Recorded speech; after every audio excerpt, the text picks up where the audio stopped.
Jadi apa sih yang Anda rasakan sebagai anak asli Blitar gitu ya? Ada pengalaman masa kecil yang menyenangkan atau menyulitkan seperti apa? Cerita dong ke kami semua atau ke netizennya Seripo dan Tribun Sumsel. Jadi kalau kita berbicara menjadi seorang anak yang besar di daerah pertanian, saya sangat bangga sekali, Mbak. Jadi pengalaman untuk apa ya, ngebolang ya kalau orang bilang ya. Ngebolang, Ya, itu main gitu ya. lebih ada seninya seperti itu. Jadi kita sekolah, setelah pulang sekolah kita agak sedikit bebas bermain di lahan-lahan pertanian seperti itu, terus bisa cari ikan, bisa cari belut, agak sedikit bebas karena memang tempo hari belum begitu ramai, jadi masih sedikit diberi kebebasan oleh orang tua seperti itu. Dan kebetulan orang tua juga seorang kepala desa, Bu. Iya, Kemarin. jadinya leluasa juga ya untuk Ya, kemana-mana gitu ya. seperti itu. Paling nakal ngapain?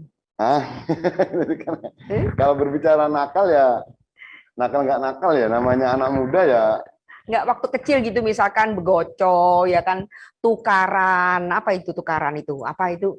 Berantem. Berantem Ya gitu-gitu. namanya masih anak-anak ya pasti Ya. pasti berantem, kadang-kadang rebutan apa berantem ya kan? Apalagi sama banyak saudara di saya, artinya dari saudara pun sering ya, namanya anak-anak, terus itu sama teman-teman di sekolahan seperti itu, paling ya rebutan mainan gitu. Gitu ya. Iya. Dan Pak Enos ini termasuk anak yang aktif ya? Ya alhamdulillah, kalau saya nilai sih, saya nggak bisa ya menilai diri saya sendiri, tapi kalau menurut orang, saya termasuk yang aktif ya. Aktif tuh artinya kalau saya maksud di sini ini pecicilan, lasak gitu nggak?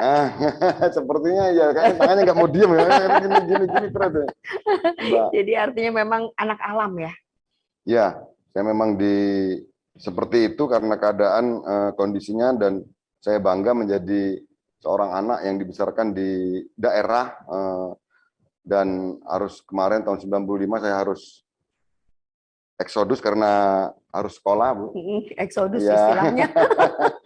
Hingga akhirnya saya melanjutkan kuliah di Universitas Sriwijaya di Unsri ya, di Indralaya tempo hari, dan sempat juga mengabdi di Kota Palembang, dan akhirnya saya putuskan saya harus mengabdi di tempat kelahiran saya, dan alhamdulillah masyarakat kemarin juga mendukung